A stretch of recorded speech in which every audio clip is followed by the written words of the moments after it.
Alléluia. Bonsoir mes amis.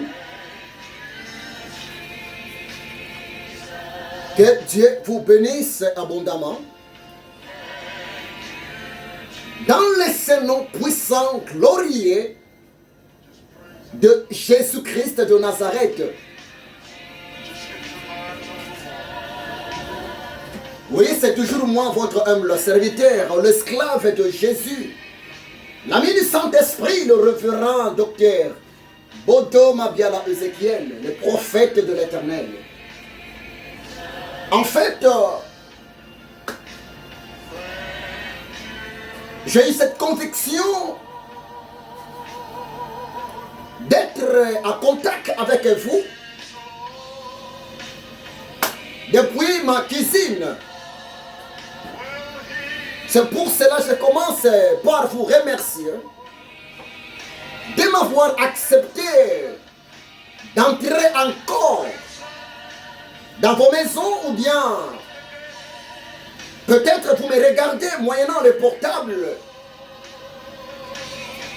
Que Dieu vous bénisse. Bonjour à toi, bonjour. Mon bien-aimé, ma bien-aimée, bonjour papa, bonjour. Maman, peut-être là où vous êtes, ça fait déjà le soir et je vous souhaite bonsoir. En fait, je suis ici dans ma cuisine.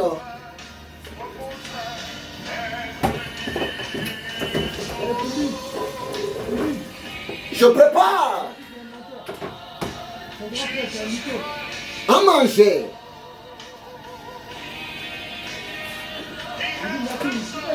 Oui, il est important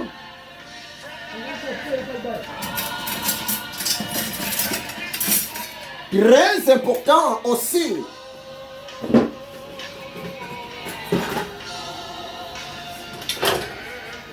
aux hommes de Dieu de participer même au service de la cuisine pour leurs enfants. Il est aussi important aux hommes de Dieu d'aider leurs femmes,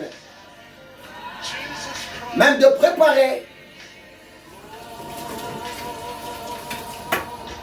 Ça fait du bien, s'il vous plaît.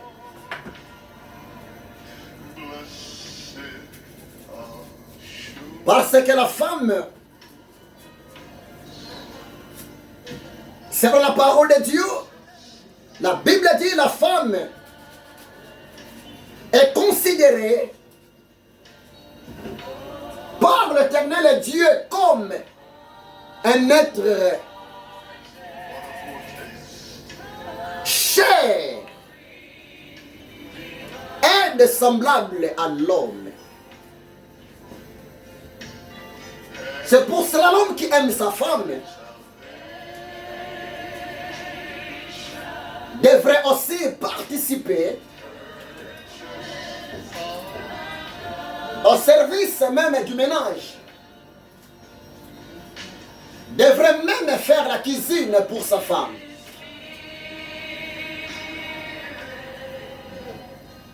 Parce que ça fait aussi du bien à la femme que son mari prépare à manger pour elle. C'est très important, mon frère, ma soeur.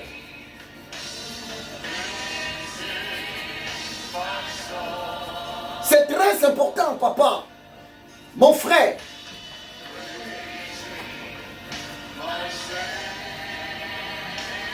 Pour toi qui me suis maintenant,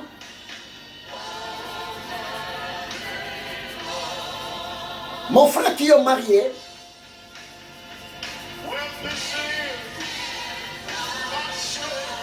ça fait combien de semaines? Ou bien ça fait déjà combien de mois qu'il a pensé l'idée même de cuisiner, de préparer, de faire quelque chose à la cuisine pour ta femme et pour tes enfants? Oui, c'est vraiment intéressant.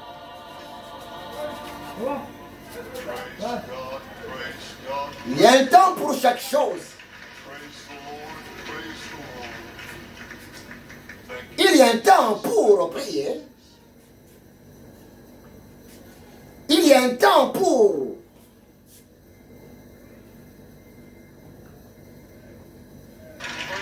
partir au travail. Il y a aussi un temps pour faire la cuisine à la maison. C'est intéressant, mon ami. Croyez-moi, c'est vrai.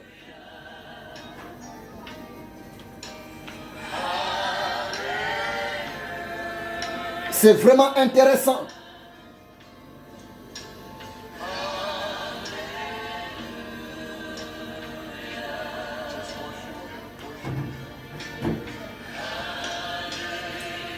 Ça crée un peu d'équilibre au foyer.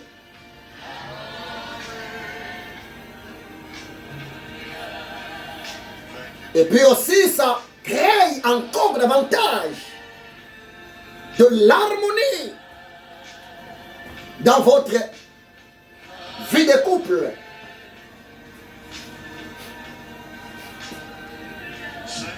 C'est important, mon ami, s'il vous plaît.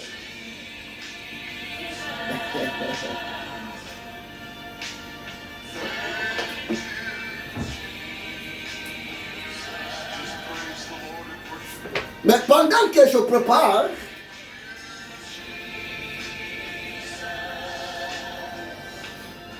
j'ai quelque chose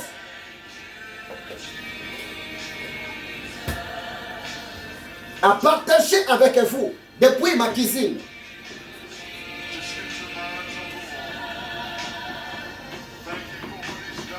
Oh, j'aime beaucoup Jésus. J'aime beaucoup le Seigneur.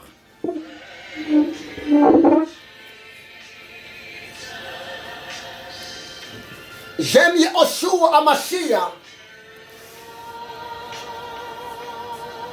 de tout mon cœur, de toute mon âme et de tout mon esprit.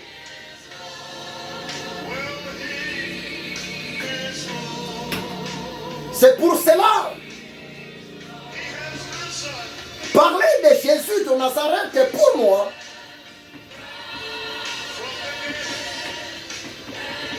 c'est la joie incomparable. Ça me fait tellement du bien de parler de Jésus. Si l'occasion se présente devant moi, peu importe l'emplacement, peu importe la circonstance, si le moyen me permet de communiquer la pensée de l'Éternel Dieu à son peuple, j'en profite.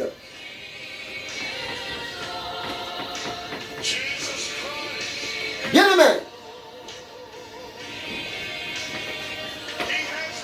maintenant je prépare à manger pour moi, pour ma femme et pour mes enfants.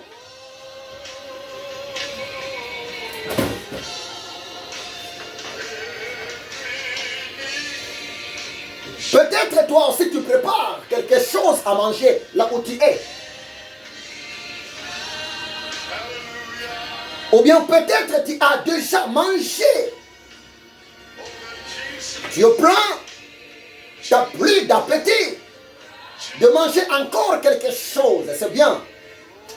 Par là, je vous souhaite seulement une bonne digestion.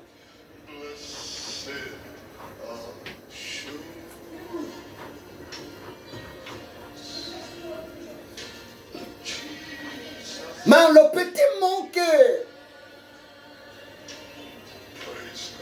j'ai besoin de partager avec vous,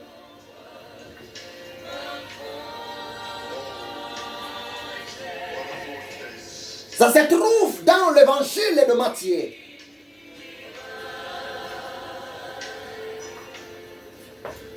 Matthieu chapitre 4, verset 4. Matthieu 4, verset 4. Je pense que beaucoup de chrétiens connaissent bien l'histoire.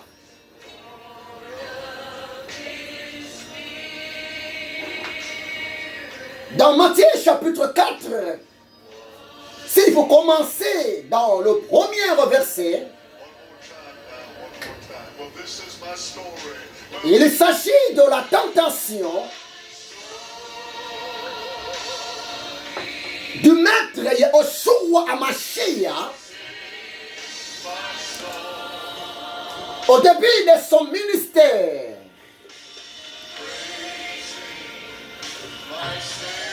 La Bible dit, Jésus de Nazareth étant que 100% homme,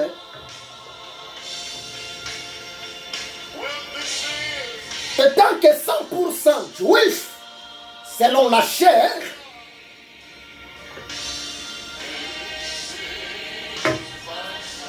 Jésus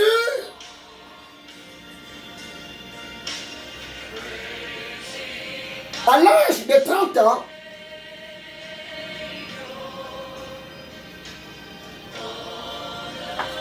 il a commencé son ministère public en Israël.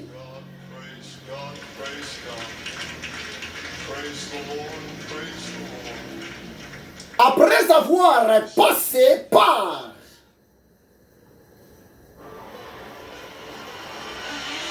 le baptême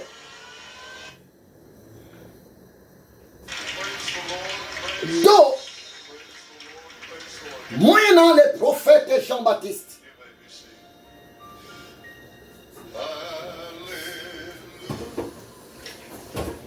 Si vous lisez la Bible, vous allez voir, le Seigneur Yahushua HaMashiach, après son baptême d'eau, à l'âge de 30 ans, par le prophète Jean-Baptiste, la Bible dit,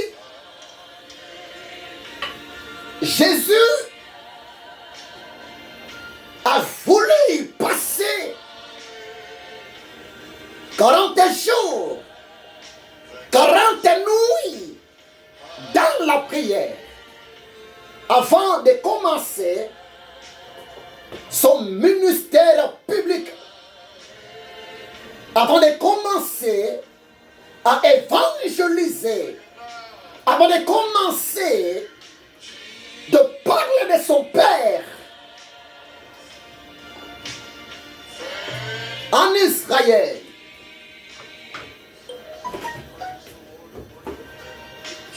Jésus a voulu d'abord entrer dans la prière de jeûne à sec pendant 40 jours et 40 nuits.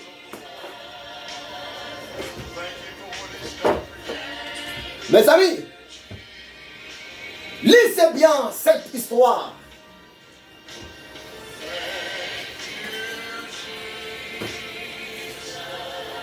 La Bible dit, c'était justement à la fin de sa retraite, à la fin de son programme de jeûne et prière. Donc, au 40e jour de sa retraite, Jésus étant que 100% homme, il était complètement fatigué. Il était complètement épuisé. Il était complètement affaibli. Ce selon la chair, selon le corps humain.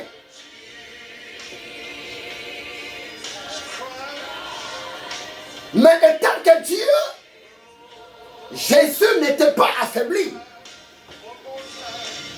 Étant que Dieu, Jésus n'était pas épuisé. Parce que l'Éternel Dieu ne se fatigue pas. L'Éternel Dieu, Jésus, étant que Dieu, ne s'épuise pas. Il est toujours en forme. Parce que celui qui est même la force, Dieu n'a pas la force, Jésus n'a pas la force, mais Jésus-Christ est celui qui est la force même. Celui qui est la source même de la force. C'est pour cela notre Dieu ne peut jamais connaître la faiblesse en lui étant que le Créateur. Mais pour sauver l'humanité, pour arracher l'homme du péché, pour délivrer l'homme de l'enfer, le Dieu invisible, tout-puissant, s'est décidé de prendre la forme humaine, de devenir semblable à un être humain pour sauver l'être humain. C'est pour cela l'Éternel Dieu, pour le salut de l'humanité, il s'est décidé de prendre la forme humaine dans le corps de Jésus-Christ de Nazareth. Jésus, c'est lui qui est Dieu. Mon séjour-là, dans le corps humain,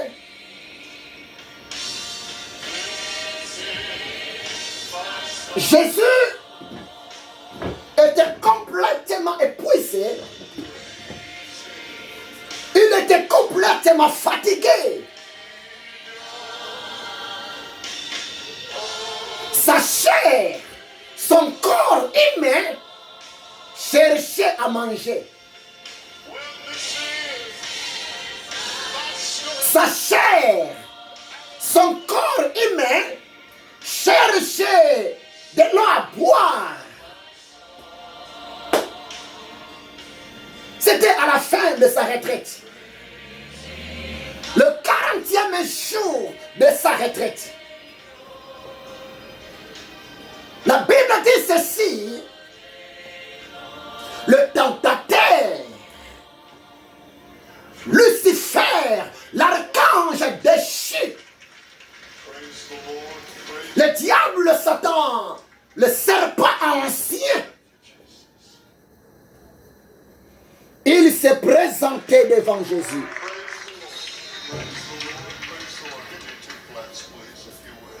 Écoutez-moi très bien. Un jour, je parlais avec une femme de Dieu. Un jour, je parlais avec une servante de l'Éternel Dieu.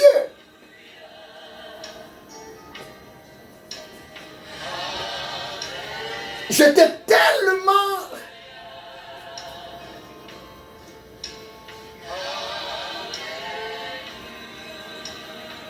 étonné d'entendre dans mes oreilles comment la servante de Dieu interprétait Matthieu chapitre 4. La servante de Dieu me disait, prophète Ézéchiel, docteur Ézéchiel, pour moi, la tentation de Jésus dans sa retraite de jeûne et prière s'est passé comme ça. La servante de Dieu me disait, Jésus, voyez, le diable est en face. Le diable est par là, face à face à Jésus. J'étais tellement mort de rire. Non, bien-aimé. C'est pour cela que je répète. C'est bien de lire la parole de Dieu. C'est bien de méditer la Bible. Mais méditer la Bible, lire la parole de l'Éternel Dieu, sans être inspiré par le Saint-Esprit, c'est bel et bien impossible pour toi de saisir le vraiment de l'Éternel Dieu. C'est impossible. Mon ami, Lucifer ne peut jamais se présenter en face de Jésus. Lucifer ne peut jamais parler face à face à Jésus. Tu sais pourquoi? Parce que Lucifer, l'archange déchu, ne peut jamais supporter la présence glorieuse de la gloire de Jésus-Christ de Nazareth. L'archange déchu, Lucifer, n'a aucun pouvoir de s'opposer, d'intimider Jésus-Christ de Nazareth. Mais écoutez la révélation. La phénomène tentation de Jésus. L'histoire de la tentation de Jésus. Dans sa retraite de jeûne à sec de 40 jours, 40 nuits. Ça s'est passé comme ça. Jésus, le diable l'a tenté, c'était au niveau de la pensée. De la pensée. Jésus étant que 100% homme, tellement il était affaibli, fatigué, il sentait une forte famine en lui. Le corps humain réclamait à manger. Le corps humain réclamait à boire.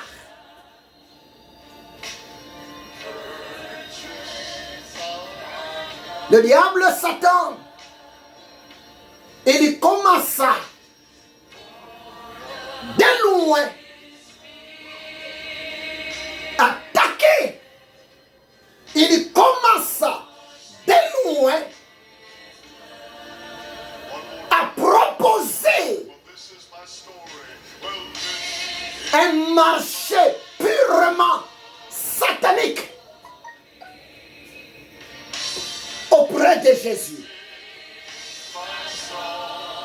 La lutte de Jésus, le combat de Jésus, la tentation de Jésus, ça s'est passé au niveau de sa pensée, au niveau de son esprit.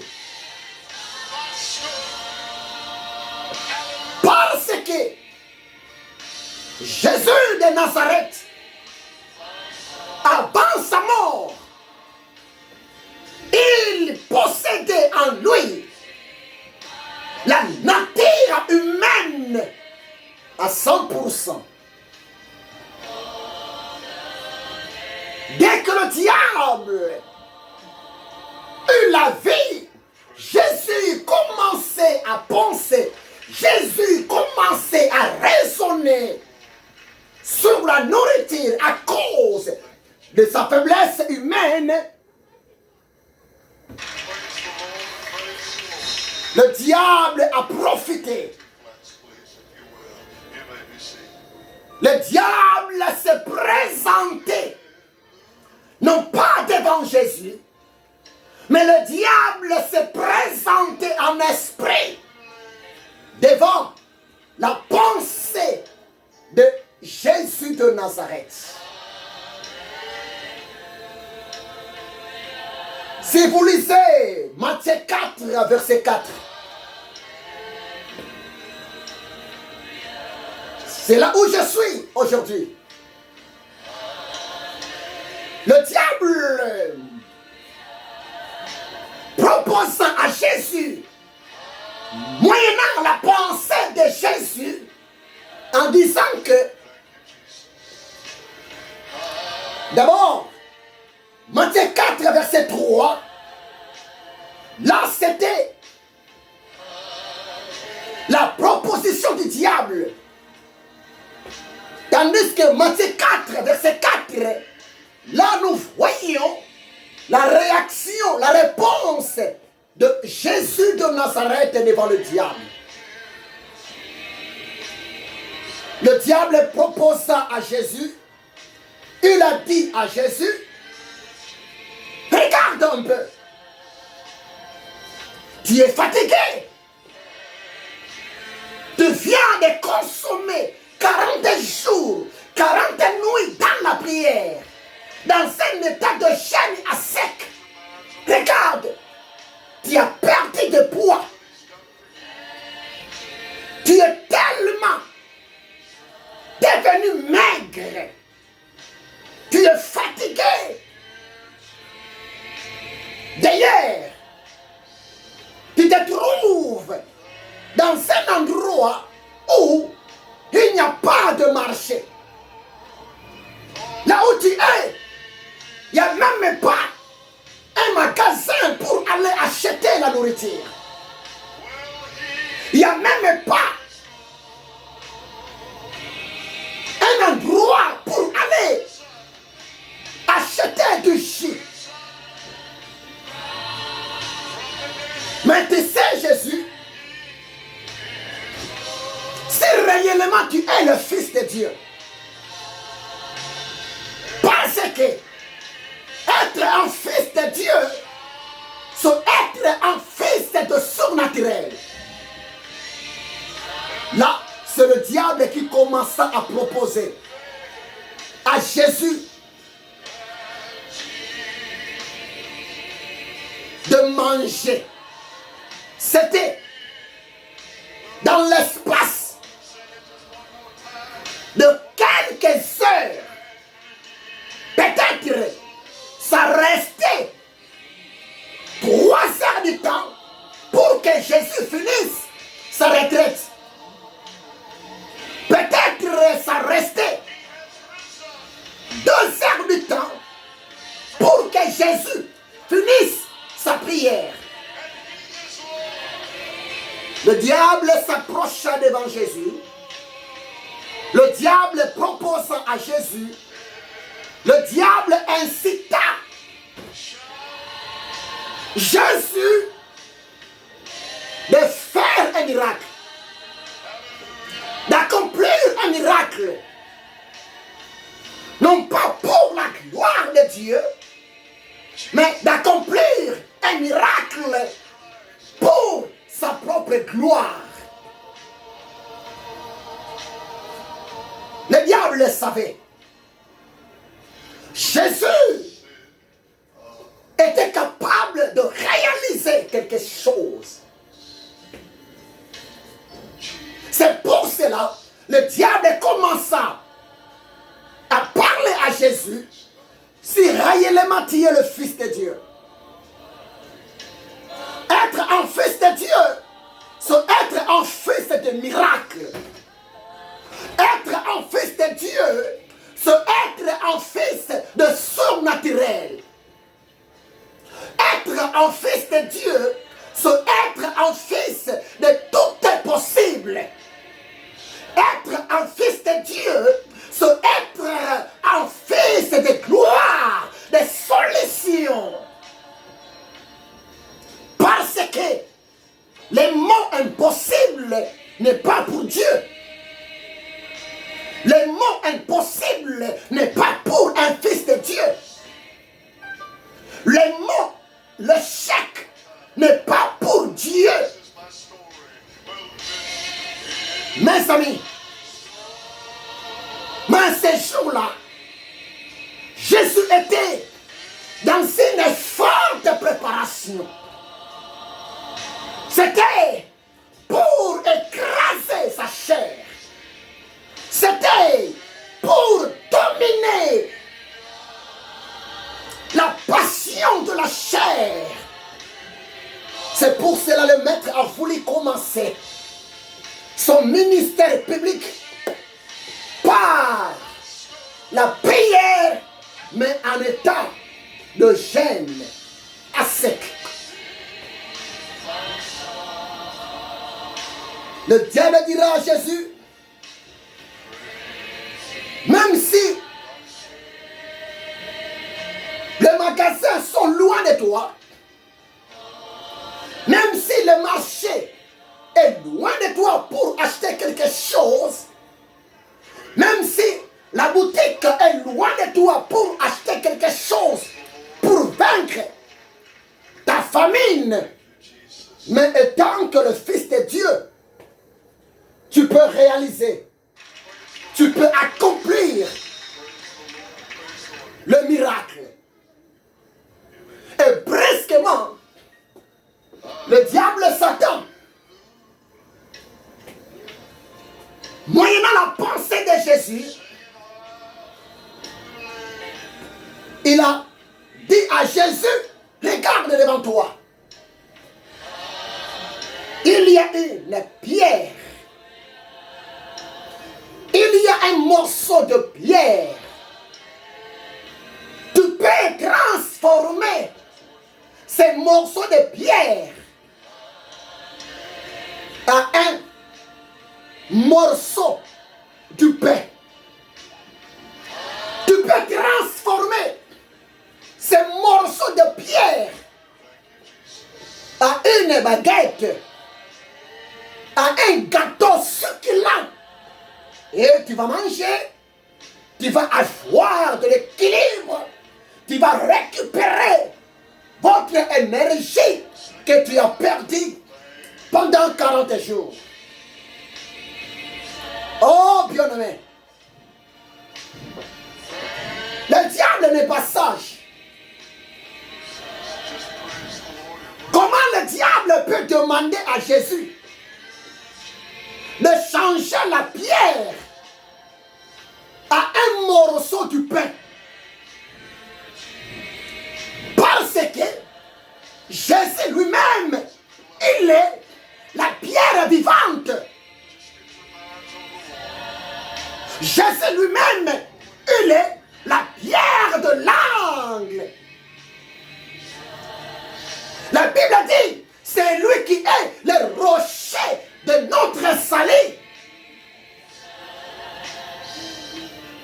Bien-aimé, prophétiquement, Jésus n'est pas venu pour être sauvé.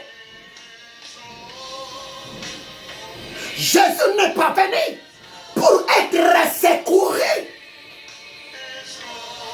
Parce que si Jésus avait accepté l'idée, le marché, la proposition du diable Satan de transformer la pierre à un pain pour manger, là ça allait être une confusion totale pour Jésus. Jésus savait très bien qui il était. Jésus savait très bien qui il est. Et Jésus savait très bien qui il le sera. Parce que Jésus est le même hier, aujourd'hui et éternellement. Matthieu 4, verset 3. le diable Satan demanda à Jésus de transformer, de changer la pierre, les cailloux, un morceau de brique, un morceau du rocher, à une baguette, à un pain. Mais Jésus était révélé. Jésus n'a pas besoin d'un morceau de brique. Jésus n'a pas besoin d'un morceau, d'une pierre. Parce que Jésus lui-même est la pierre vivante. Même si physiquement son corps était affaibli, mais étant que la pierre vivante, Jésus était toujours au top. Il était toujours en forme. C'est pour cela que Jésus a minimisé le choix du diable Satan. Parce que Jésus lui-même est la pierre vivante. Et ces jours-là, Jésus n'avait même pas besoin d'un morceau du pain, d'un morceau du gâteau. Tu sais pourquoi? Parce que lui-même, Jésus de Nazareth, est le pain de vie. Oh, bien-aimé, le diable Satan ne peut rien donner à Jésus. Le diable Satan ne peut rien proposer comme un bon marché à Jésus. Le diable Satan ne peut jamais donner à Jésus un bon conseil. Parce que Jésus-Christ de Nazareth, c'est lui qui est l'intelligence absolue. C'est lui qui est la sagesse du roi Salomon. C'est lui qui donne l'intelligence à ses créatures. Et voire même l'intelligence que le diable a, ça vient de Jésus. Oh, bien-aimé, en aucun jour, un élève peut dépenser. Un élève peut aller au-delà de son maître. Le maître restera toujours le maître. Et l'élève restera toujours l'élève. L'idée du diable devant Jésus n'avait même pas de sens. Parce que Jésus, c'est lui qui est la pierre vivante. Jésus, c'est lui qui est le pain même de vie. Le pain de vie. Mais Jésus, il a seulement répondu à sa créature rebelle. Jésus, il a seulement répondu par respect, par humilité, par la courtoisie. Il a répondu au diable Satan. Son archange déchu, son archange rebelle, son serviteur rebelle. Matthieu 4, verset 4. Jésus dira à Lucifer, écoutez-moi très bien, l'homme ne vivra pas seulement du pain de ce monde. L'homme ne vivra pas seulement du gâteau de ce monde, mais l'homme vivra de la parole de l'Éternel Dieu. L'homme ne vivra pas seulement du pain,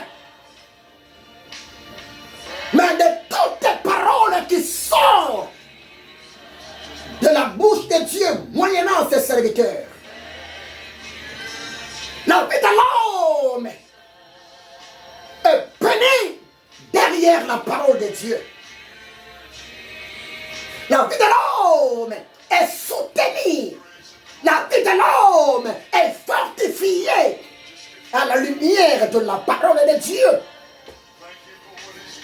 C'est-à-dire, pendant le temps de ses preuves, pendant les moments difficiles, pendant les moments même de la tentation, pendant que tout ne marche pas bien, mais si l'homme fixe ses yeux, son regard à la parole de l'Éternel Dieu, aux promesses de l'Éternel Dieu, la parole de Dieu donnera de la victoire à l'homme.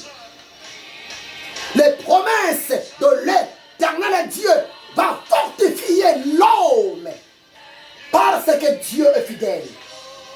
Dieu ne peut jamais violer sa parole. La grâce de Dieu, c'est sa parole. Bien-aimé, écoutez-moi, c'est la vérité. Le monde est arrivé à la fin. Écoutez-moi, c'est la vérité. Nous vivons un moment tellement difficile dans les quatre coins du monde. Peut-être tu es fatigué à cause de ta maladie. Peut-être tu es fatigué par manque de travail. Peut-être tu es fatigué à cause des insultes. Tu es mal compris. Mais écoutez-moi très bien. La parole de Dieu est la source de ta force. La parole de l'Éternel Dieu est la source de ton miracle. Bien-aimé, c'est important. C'est pour cela un conseil gratuit. Ayez toujours foi en Dieu. Un conseil gratuit. Ne faut jamais perdre de l'espoir. Parce que il y a encore de l'espoir pour ceux qui sont en vie. L'Éternel Dieu est le Dieu des vivants. Le miracle est pour toi. Crois-moi, c'est la vérité. Tu es le choix de Dieu. Dieu ne t'a pas oublié, mon frère. Même si tu es oublié de tous. Même si tu es abandonné de tout le monde. Mais Dieu ne t'a pas abandonné. Dieu ne t'a pas oublié. Jésus m'a dit de te le dire. Ta victoire, ta bénédiction, ta solution, ton miracle, ta délivrance se trouve dans la parole de l'Éternel Dieu. Commence à chercher Dieu par sa parole. Commence à prier Dieu à la lumière de sa parole. Commence à croire aux promesses de l'Éternel Dieu. Bien-aimé, quelque chose va se passer pour toi et dans ta vie. Même si à côté de toi, même si derrière toi, devant toi, même si dans votre quartier, presque tout le monde tremble devant l'épidémie, tremble devant la pandémie de coronavirus.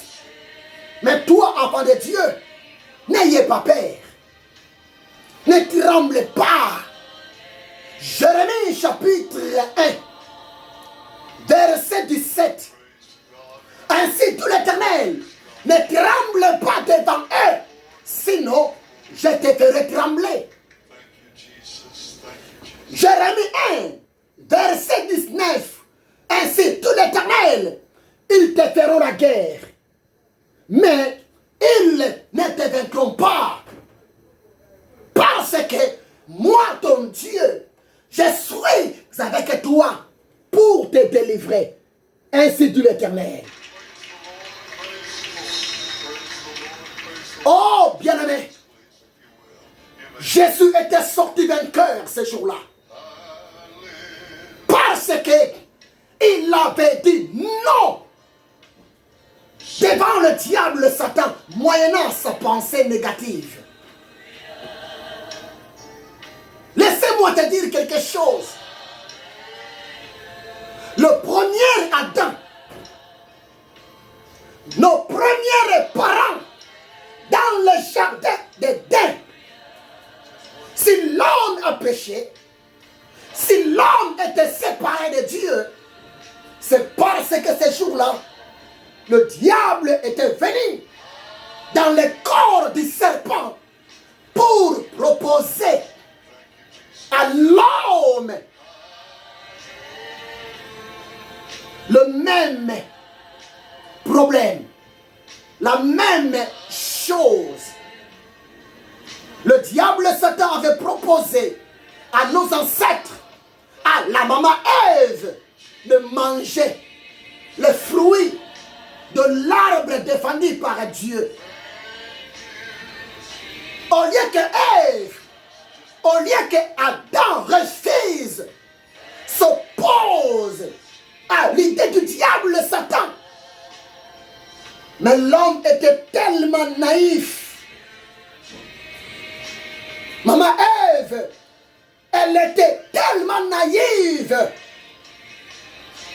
Ève, elle avait accepté le choix de l'archange Lucifer, l'ange déchu. Ève, elle avait accepté le choix du diable Satan. Elle avait pris le fruit défendu, elle avait mangé. Et après avoir mangé, Ève, elle avait poussé Adam. Elle avait imposé à son mari, Adam, lui aussi, de manger les mêmes fruits. C'est pour cela que le monde est détruit jusqu'aujourd'hui. Parce que nos ancêtres, Adam et Ève, ils nous ont répondu oui devant l'idée du diable, devant la proposition du diable de manger. Mais gloire à Jésus-Christ, c'était aussi la même chose, c'était aussi la même tentation. Le diable se présentait aussi devant Jésus.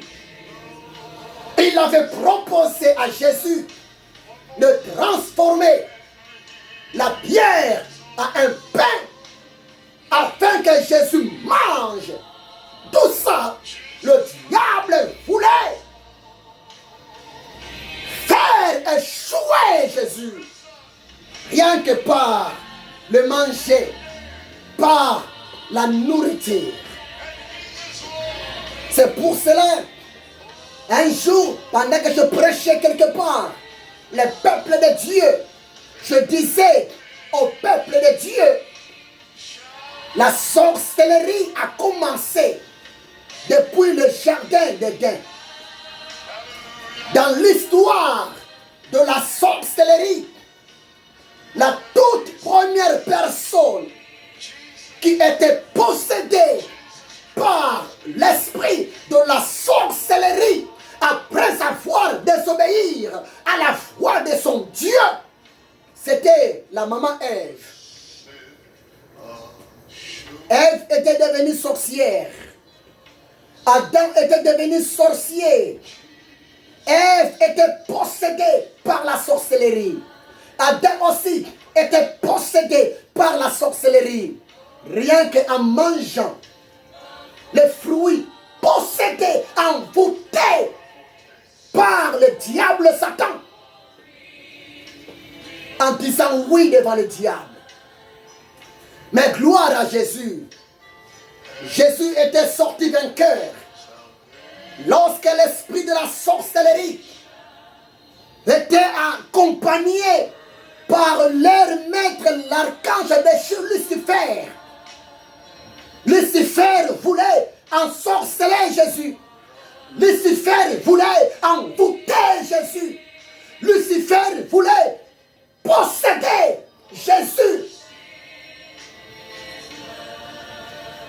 En transformant la pierre à un morceau de pain. Bien-aimé, Jésus était capable de le faire. Mais ce jour-là, Jésus n'a pas voulu se soumettre à l'idée. Jésus n'a pas voulu se soumettre devant la proposition satanique, diabolique de Lucifer. Jésus avait dit non. Non.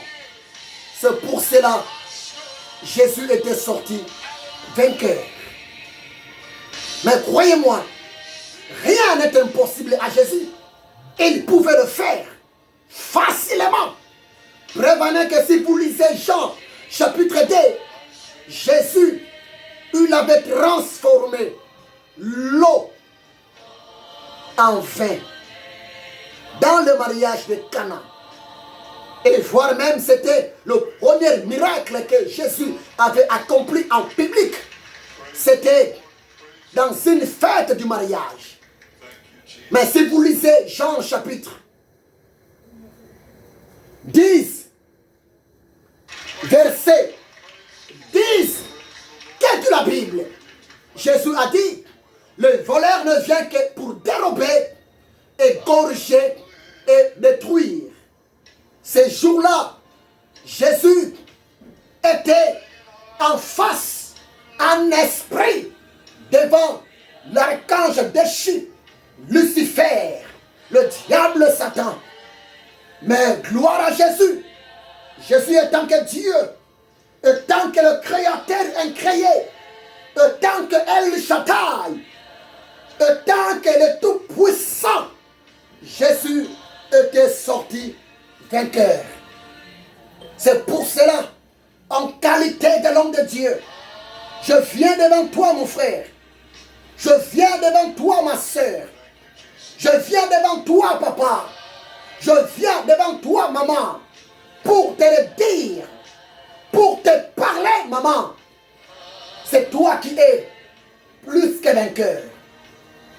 Devant les combats que tu as, devant les problèmes que tu as, devant la maladie que tu as, tu sortiras plus que vainqueur parce que Jésus-Christ a vaincu le diable pour toi. Jésus a vaincu le démon pour toi. Devant la pauvreté qui te dérange, tu sortiras plus que vainqueur parce que l'or et l'argent appartiennent à ton Dieu, appartiennent à Jésus. N'ayez pas peur. N'ayez pas peur. Nous ne sommes pas seuls. Jésus-Christ est Dieu. Il est avec nous. 24 heures sur 24 heures. Jésus-Christ veille sur nous. Jésus-Christ nous aime. Jésus-Christ a remporté la victoire. Ce n'était pas pour lui, mais Jésus a remporté la victoire. C'était pour toi. C'était aussi pour moi. Parce que Jésus n'a pas besoin de la victoire. La victoire, c'est Jésus lui-même. Jésus n'a pas besoin de la réussite. La réussite, c'est Jésus-Christ lui-même. Jésus-Christ est Dieu. Il est le Créateur incréé. N'ayez pas peur. Ne faut jamais perdre de l'espoir. Ne faut jamais continuer à vivre dans l'inquiétude. Ne faut jamais continuer à vivre dans des doutes. Ayez foi en Dieu. C'est toi le gagnant, mon frère. C'est toi la gagnante. ma sœur. Voilà. Je suis arrivé à la fin. J'ai presque fini aussi à préparer. Que Dieu vous bénisse abondamment. Et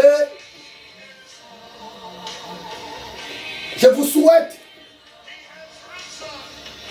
passer une très bonne soirée. Et pour vous, mes collègues du service, je vous aime beaucoup. Soyez bénis, mon ami Karim. Je t'aime bien. Soyez bénis, mon ami Zacharia. Soyez bénis, mon chef d'équipe, Anas, Batadi, Momo. Soyez complètement bénis, mon ami Sila. Soyez bénis, mon ami Jean-Claude Roumanov. Soyez bénis. Nous sommes ensemble. Laetitia, soyez bénis. Que Dieu vous bénisse abondamment. Jésus-Christ est bon. Mathieu, soyez bénis. Antoine, soyez bénis. Christophe, soyez bénis.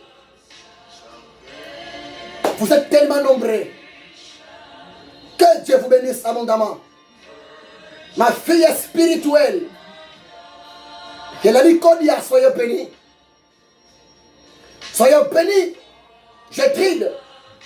Soyez bénis, Papa Claude.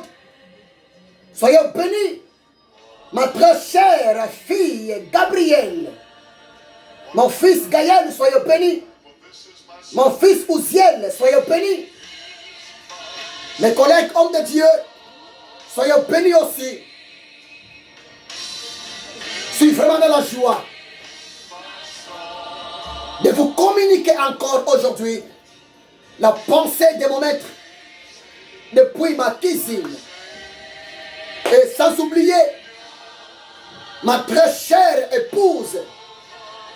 Soyez aussi bénis. Nous sommes ensemble. C'est votre humble serviteur,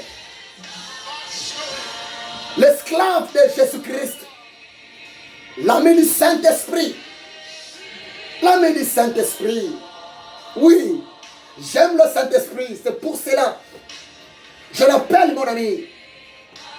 L'ami du Saint-Esprit.